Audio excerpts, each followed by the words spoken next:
अस्सलाम वालेकुम viewers, welcome to my channel. कैसे हैं आप सब? उम्मीद करती हूँ खैरियत से होंगे।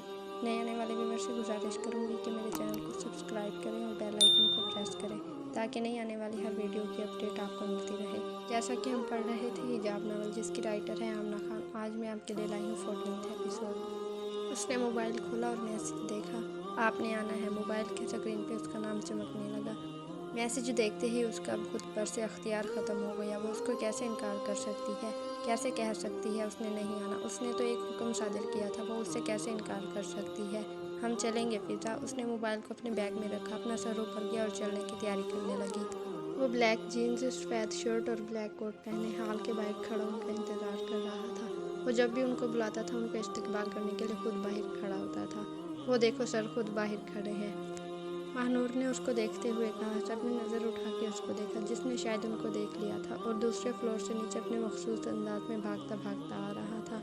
बहुत देर कर दी आपने, जल्दी आए अब। वो उनके पास आके खड़ा हुआ, उसको बगैर देखे मुस्कुराता हुआ सबको कह रहा था, चलें चलें, जल्दी चलें। वो दौड़ता दौड़ता आगे जा रहा था, जैसे बहुत लेट हो रहा हो। अपने हाथ पे बंधी सफ़ेद घड़ी वो बार बार देख रहा था और चलता जा रहा था। उसको भागने की आदत थी और वो आहिस्ता चला करती थी। जरी चलती चल, खान साहब ने गायब ही हो जाना है हमसे। पिता ने उसका हाथ पकड़ा और जल्दी जल्दी चलने लगी। ऐसे ही शोधे हैं, उसने उसको देखते हुए कहा, जो उनको पीछे छोड़े बस दौड़ रहा था। क्या है? फिजा उसकी इस बात पे रुकी, जैसे उसको इसका मतलब ना आता हो। शोधे हैं? अब की बार वो मुस्कुराई थी, जैसे उसको अपने ही दिए हुए नाम पे हंसी आई हो। शोधे हिंद में शोखे को कहते हैं। उसने मुस्कुराते हुए पिज़्ज़ा को बताया और उसके साथ साथ चलने लगी। कॉन्फ्रेंस रूम में जाते ही उसने उन सबको इशारा किया, उधर बैठ जाए। वो सब उसकी वजह से, बस उसकी खातिर वहाँ आए थे। हाय सर, कितने प्यारे लग रहे हैं ना। वहाँ पे बैठते ही मलाइका ने उसको देख के कहा, जो इधर उधर सबसे बारी बारी मिल रहा था। उसकी आदत थी, जहाँ जिम्मेदारी उसके सर होती थी वो चैन से नहीं बैठता था। हर चीज़ को खुद देखता था, चाहे वो छोटी से छोटी हो या फिर बड़े से बड़ी। तुम्हें तो कुछ ज़्यादा ही अच्छे नहीं लगने लगे सर? उसकी इस बात पे इरम ने उसको बहुत गौर से देखा। इस नोक-झोंक में बस एक ही इंसान चुप था। वो अंदर से जल रही थी, जैसे कोई उसके अंदर आग लगा रहा हो और उसका सारा वजूद जल रहा हो।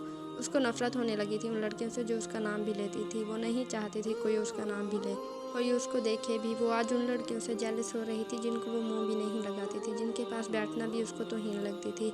आज वो उनसे हसद कर रही थी, अपने ही अंदर लगाई हुई आग में खुद को जला रही थी। वो कभी एक तरफ जाता, कभी दूसरी तरफ, और वो उसको ही देख जा रही थी, बस उसी को देखने लगी। उसको होश नहीं थी दुनिया की। उसको नहीं पता था वहाँ क्या हो रहा है, कौन बोल रहा है। जैसे जैसे वो इधर से उधर जा रहा था, उसकी नज़रें उसके साथ साथ उसके पीछे पीछे जा रही थी। उसका दो चीज़ों पे कोई अख्तियार नहीं था, उसके दिल पे और उसकी आंखों पे। उसका दिल उसकी खातिर धड़कता था और उसकी आंखें बस उसी को ढूंढती थी, उसी को देखती थी। अब बोलने की बारी ऑर्गेनाइज़र की थी, जिसने ये सारी कॉन्फ्रेंस ऑर्गेनाइज की थी। एक लड़की माइक में बोल रही थी, ऑर्गेनाइज़र की तारीफ़ कर रही थी। अब उसने एक भरपूर अंदाज में सैयद वजदान हुसैन शाह कहा और तालियों की गूंज ने उसका इस्तकबाल किया। उसके नाम पे उसकी आंखें बंद हुईं। वो बार बार उसका नाम सुनना चाहती थी। वो बार बार सैयद वजदान हुसैन शाह सुनना चाहती थी। वो सामने आया, माइक हाथ में लिया, सबको सलाम किया और बोलने लगा। वो हमेशा सबकी तवज्जो का मरकज़ बनता था, मगर जब वो बोलता था तो हर कोई बस उसी को देखता था, उसी को सुनता था। वो उसके सामने बैठी उसको देख रही थी, उसके चेहरे की मुस्कुराहट देख रही थी, उसकी आवाज़ सुन रही थी। वो तकरीबन 5 मिनट बोला और माइक रख लिया। सबने एक बार फिर तालियां बजाई, उसको दाद दी। वो उनके पास आया जहां वो सब बैठी थी।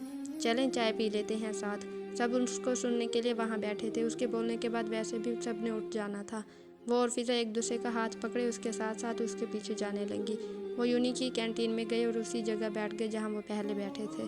अब की बार माहौल में फ़र्क था। पहली दफ़ा वो 5-6 लड़कियां ही थीं। आज आधी क्लास वहाँ मौजूद थी। आज वो उसके करीब नहीं बैठी थी, उसके बहुत दूर थी। छोटे सबके लिए चाय ले आओ और एक कप ग्रीन टी का ले आना। उसने उसी बच्चे को आवाज़ दी और चाय का कहा। वहाँ पे बैठे चंद लोगों को बखूबी इल्म था ये जो ग्रीन टी मंगवाई है ये किस लिए है। वो सब उससे कांग्रेस के बारे में पूछने लगे, उससे बातें करने लगे। वो सबको मुस्कुरा के जवाब देता। आज उसकी ये मुस्कुराहट उसको दुख दे रही थी, उसको तकलीफ़ दे रही थी।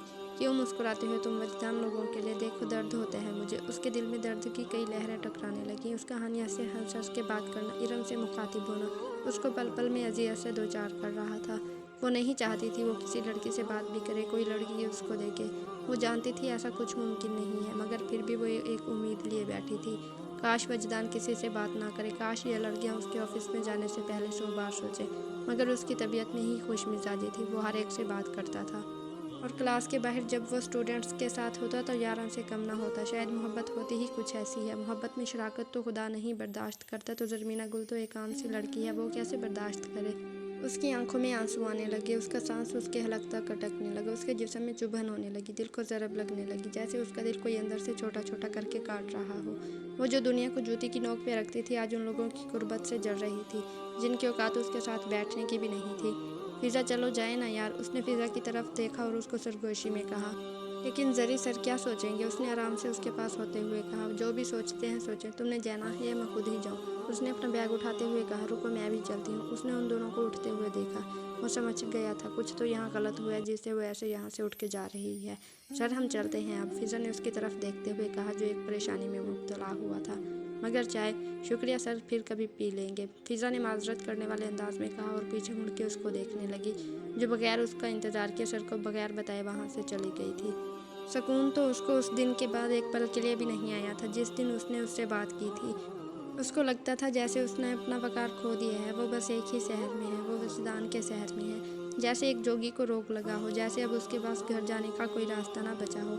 अल्लाह जी आप मुझसे नाराज़ हो गए हैं ना, उसने अपने दिल पे हाथ रख के कहा, जैसे वो अपने दिल में अल्लाह जी को खोज रही हो जो कहीं खो गए हैं, जो अब उससे बहुत नाराज़ हो के बात करते हैं, जैसे वो उससे खफा होते हों। वो अब अल्लाह जी से अपनी बातें छुपाने लगी थी, उनको सारी बातें नहीं बताती थी, उनको बस कुछ कुछ बातें बता देती थी। वजदान के लिए वो जो महसूस करती थी वो सब कुछ अब छुपाती थी। अल्लाह जी मैं आपसे इस वजह से नहीं छुपाती कि मैं आपको कुछ बताना नहीं चाहती, मैं आपसे इस वजह से छुपाती हूँ कि मुझे शर्म आती है आपसे। उसने रोते हुए आसमान को देखा और अल्लाह जी को कहने लगी, आज भी आसमान में चाँद चमक रहा था, मगर आज जो उसकी चांदनी मध्यम थी, आज भी वैसी ही रात थी, मगर आज की रात में कुछ गुस्सा था, जैसे कायनात का ज़रा ज़रा उससे नाराज़ हो, उससे मायूस हो, जैसे उसको कह रहा हो, ज़रमीना गुल तुम भी हार गई। उसको खुद पे अफसोस था, वो एक दुलदुल में थी, वो उस दुलदुल में फंसती चली जा रही थी। वो काली रात में रोशनी की तलाश में घाटियों में जा रही थी। उसको वापसी का कोई रास्ता नहीं मिल रहा था, वो वापस होना चाहती थी, मगर वो कैसे वापस हो, किस रास्ते पे जाए, कौन है जो अब उसको सहारा देगा।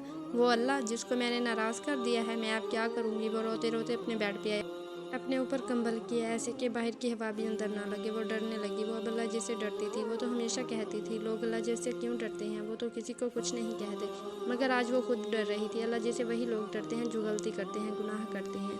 वो लोग तो अल्लाह जी के दोस्त होते हैं जो उनका कहा मानते हैं, जो उनसे मोहब्बत करते हैं। मोहब्बत तो वो भी करती थी, मगर अब वो मोहब्बत किसी और से भी करती थी। जिससे मोहब्बत से अल्लाह ने मना किया है, वो उसको छुपा रही थी, खुद से, दुनिया से और तो और अल्लाह जी से भी। वो उनको भी नहीं बताना चाहती थी, वो ऐसी ही थी, मोहब्बत को छुपा के रखने वाली। वो उसको अपनी आंखों में, अपने दिल में कैद करना चाहती थी।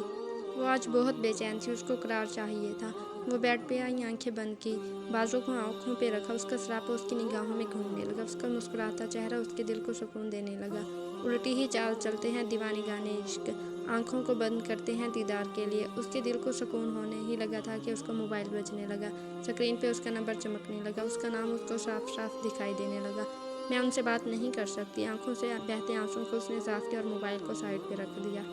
नहीं अल्लाह जी आप मुझसे खफा नहीं होना, मैं नहीं बात करूँगी आज। उसने मोबाइल को फिर उठाया, जिसकी स्क्रीन पे अभी भी उसका नाम चमक रहा था। कोई मोहब्बत से इनकार करे तो कैसे करे, कोई महबूब से मुंह मोड़े तो कैसे मोड़े। मोहब्बत से तो इनकार फिर भी हो सकता है, महबूब से कोई मुंह कैसे मोड़ सकता है। मोहब्बत तो अल्लाह की सिफ़त है, उसने भी तो मोहब्बत की है। उसने अपने महबूब के दीदार के लिए उसको अपने पास बुलाया, उसको आसमानों की सैर करवाई, उस महबूब के लिए दुनिया बनाई, उसको मोहम्मद कहा, उसको अहमद कहकर बुलाया, अपने नाम के साथ महबूब का नाम लगाया। खुदा को अर्श पे महबूब को बुलाना था, तलब थी दीदार की, मिराज का बहाना था। मोहब्बत करना कहाँ जुर्म है, जब उस खुदा को मोहब्बत हो सकती है तो मोहब्बत तो किसी को भी हो सकती है। मोहब्बत के लिए कुछ दिल चुन लिए जाते हैं, ज़रमीना गुल का भी चुन लिया गया था। वो महबूब से कैसे मुंह मोड़ ले, किसके अख्तियार में होता है महबूब से मुंह मोड़ना। मोबाइल की स्क्रीन पे एक बार फिर उसका नाम चमकने लगा। अब इस बार उसने मोबाइल को उठाया और कान से लगाया। उसकी आवाज़ सुनते ही उसके दिल में एक अजीब सी तड़प उठी। उसकी आवाज़ सुनते ही उसका खुद पर से अख्तियार ख़त्म हुआ। वो जो अल्लाह के सामने उसके लिए रोती थी, आज वो उसके सामने रोने लगी। उसने उसके सलाम का जवाब सिसकियों से दिया। वो जो उसकी सिसकियाँ सुन रहा था, उसके दिल पे दर्द के पहाड़ गिरने लगे। वो उससे पूछने की हिम्मत खो बैठा। वो सुन रहा था, वो उसकी सिसकियाँ सुन रहा था और वो रो रही थी। नहीं रोए ज़रमीना, उसने अपने आंसुओं को ज़ब्त किया, अपनी लड़खड़ाती आवाज़ से उसका नाम लिया। अपना नाम सुनते ही उसकी सिसकियों में कमी आई। उसने आज पहली दफ़ा उसका नाम लिया था। आज से पहले उसको अपना नाम इस कदर अच्छा नहीं लगा था। اس نے اپنا نام سنتے ہی آنکھیں بند کی۔ وہ اس کی خاموشی سننے لگی، اس کی سانسیں سننے لگی۔ وہ گہری گہری سانسیں لے رہا تھا، جیسے کوئی سگریٹ پیتے ہوئے لیتا ہو۔ وہ اس سے بات کرتے ہوئے کبھی سگریٹ نہیں پیتا تھا، مگر آج وہ خود پہ قابو پانا چاہتا تھا۔ وہ اس کو نہیں بتا سکتا تھا وہ مر جائے گا تمہارے بغیر، اس کو نہیں بتا سکتا تھا۔ اس کے آنسو گرم دہکتے ہوئے پانی کی طرح اس کے دل پہ لگ رہے ہیں۔ سگریٹ پی رہے ہیں آپ؟ اس نے لیٹے ہوئے آنکھیں بند کی اور اس سے پوچھا۔ جی، وہ اس کی بات حلق میں ہی اٹکی۔ نہیں پیا کریں سگریٹ مجھ سے بات کرتے وقت۔ وہ جب بھی اس سے بات کرتی ایک بچی بن جاتی، اس سے ضد کرتی، غصہ بھی ہو جاتی۔ آئندہ نہیں پیوں گا۔ اس کے ہاتھ سے بے اختیار سگریٹ نیچے گرا، آنکھوں سے آنسو نکلے۔ رو کیوں رہی ہیں آپ؟ اپنے آنسو پہ قابو پاتے ہوئے اس نے اس سے پوچھا، جس کی آنکھوں میں ایک بار پھر سے آنسوؤں کا سیلاب گرنے لگا۔ آپ کیوں لڑکیوں سے باتیں کرتے ہیں؟ ہنس ہنس کے اب کی بار اندر کا ضبط باہر نکلا تھا۔ یہ سنتے ہی اس کا دل موم بنا، جیسے پگھل رہا ہو۔ آئندہ نہیں کروں گا میں کسی سے بات، آپ رویا نہیں کریں، اس نے اپنے آنسوؤں کو ضبط کرتے ہوئے آرام سے دھیمے لہجے میں کہا۔ ملکہ تمہاری خاطر ہی تو سب سے بات کرتا ہوں میں، فقط تمہیں دیکھنے کے لیے میں اتنے لوگوں کو برداشت کرتا ہوں۔ کب سمجھو گی تم؟ کب سمجھو گی تم؟ وجدان تمہاری خاطر جیتا ہے، تم نہ ہوئی تو وہ مر جائے گا۔ اس نے اپنی آنکھیں بند کی، اپنے دل پہ ہاتھ رکھا، اس کی سسکیاں سنتے ہوئے خود سے کہنے لگا۔ آج کے ایپیسوڈ کا اختتام ہوا، ملتے ہیں نیکسٹ ایپیسوڈ میں آپ کی دعاؤں کے ساتھ۔ تب تک کے لیے اللہ حافظ۔